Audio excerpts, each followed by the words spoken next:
Alright, what's going on guys? It's Jeff here and welcome back to another video. Today we're probably going to be covering one of my favorites, and that's purees. And if you have ever noticed eating at a fancy restaurant, it's a really easy way to take what should probably be about a $5 plate and charge about $30 for it. So I'm going to run you through two today, and then at the end we'll cover a few plating techniques. So we'll start easy with a beet puree, it's pretty common. And then next we'll get into doing a fried egg and water chestnut puree. Something really awesome, goes with all sorts of types of red meat. And it's definitely not something you see every day. So let's get right into it. Put down those takeout menus, sharpen your knives. This is Kitchen Tactics.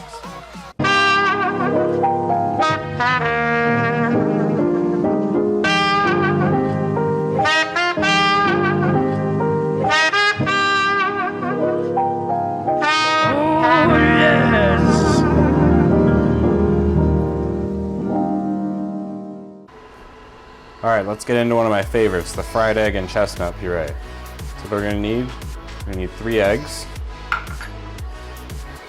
handful of chopped water chestnuts, bay leaves again,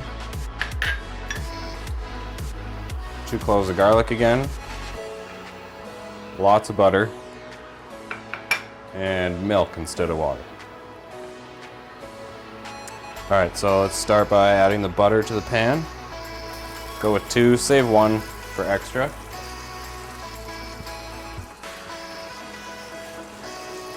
Let that melt down. Oh, my bad.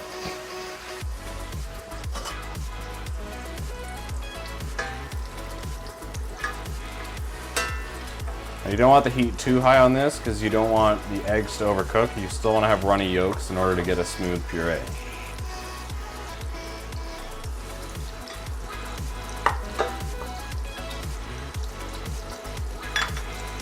So we'll start with the 2 cloves of garlic, they can go in whole, bay leaf, water chestnuts. Saute that off a little bit, and then we're going to add our eggs.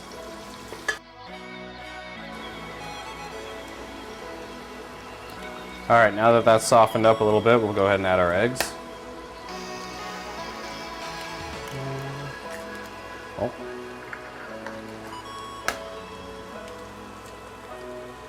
Now, since those were doubles, we're just going to go ahead and add two of those 3.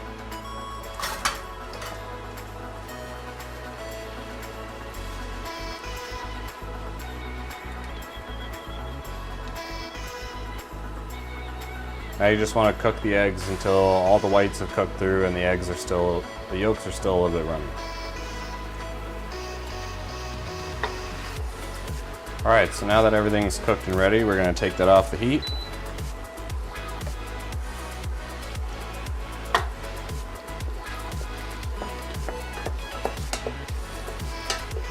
Make sure everything's kind of not stuck to the bottom.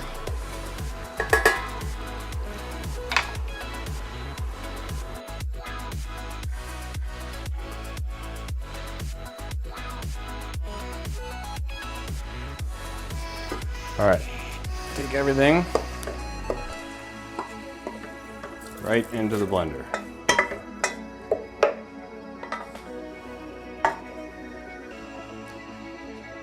Now we're going to add just a little bit of milk to start off. We can add more later.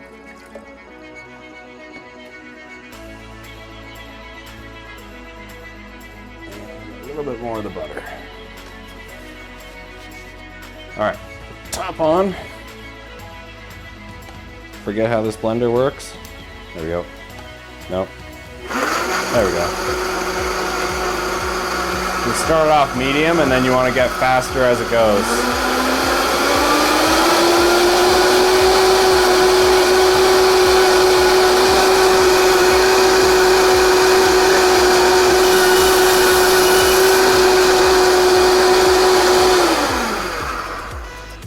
Now we'll check it.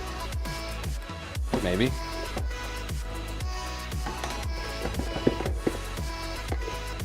Perfect, actually. Alright, now we're going to strain it just to get any chunks out. Probably the bay leaves, maybe some of the peppercorns might be left over in there. Gotta find a strainer first. Alright, so now we're going to run it through the strainer. Should be about the consistency of a thick milkshake.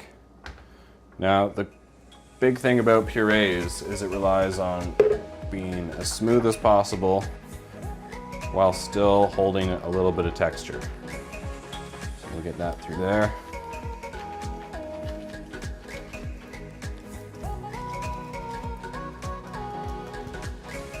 All right, good. All right, so let's talk about what we need for the beet puree. We're gonna need about 2 cups of diced beets, a couple bay leaves, pinch of salt, pinch of allspice, a couple garlic cloves, some butter, and then some water and a little bit of pepper. All right, so let's get started with a big nug of butter into the pan. Take 2 garlic cloves, cut them right down the middle. Don't need to worry about chopping them up. They'll puree down nice and smooth. Throw in one of your bay leaves. Wait until that sautés and melts down a little bit. And then we're gonna add our beets.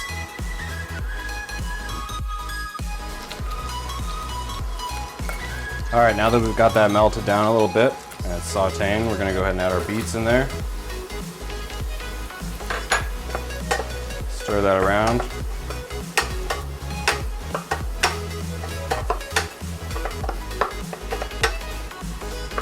And then we'll wait until that sweats down a little bit.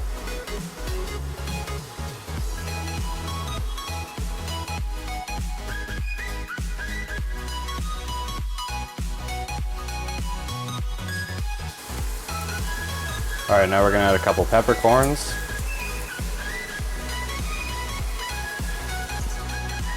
A little bit more butter.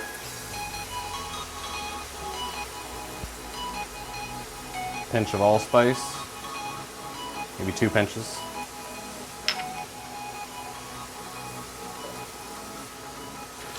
And then we're gonna add just enough water to cover everything.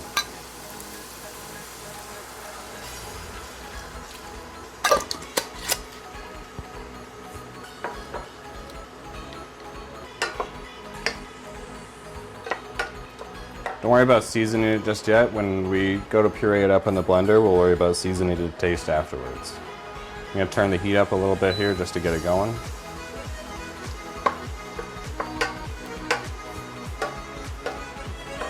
And then we'll be back when this is cooked. All right, now that the beets are all cooked through, we're gonna strain them off. The reason you do that, you wanna keep the solids separate from the liquid, so you can start with the solids, and then we'll get into adjusting the consistency of the puree as we need.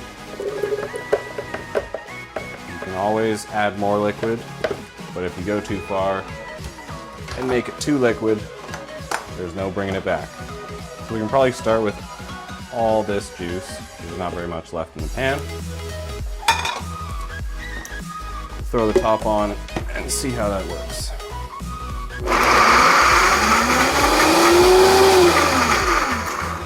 Already I can tell there's not enough liquid in there. So I'll pop the lid off.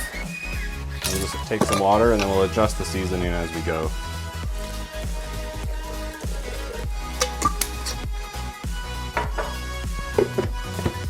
Try that again. Slower. All right, now we'll get a little faster.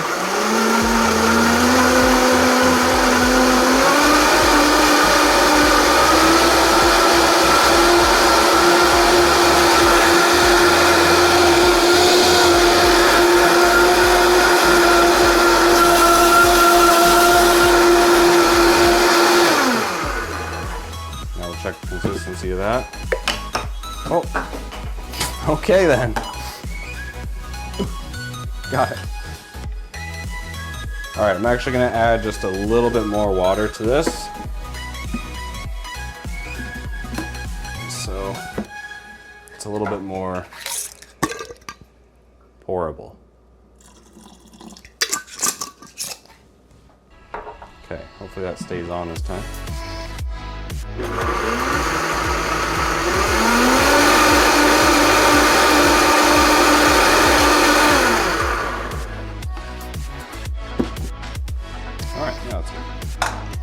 All right, now we're just going to strain that one more time just to get any of the air bubbles out of it. Now we can strain that off into a bowl. See, it pours nicely. Get that off to the side. And we'll just strain that through.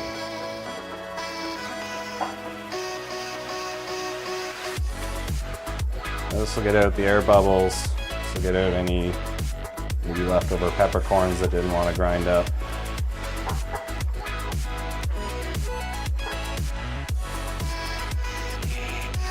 All right. Good. All right, so now let's get into the plating tips.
Alright, hopefully that helps you guys with your plating techniques. If you want to learn anything more in the future, let me know in a comment down below. I'm Jeff, and this has been Kitchen Tactics. Let's do it. See that? Okay then.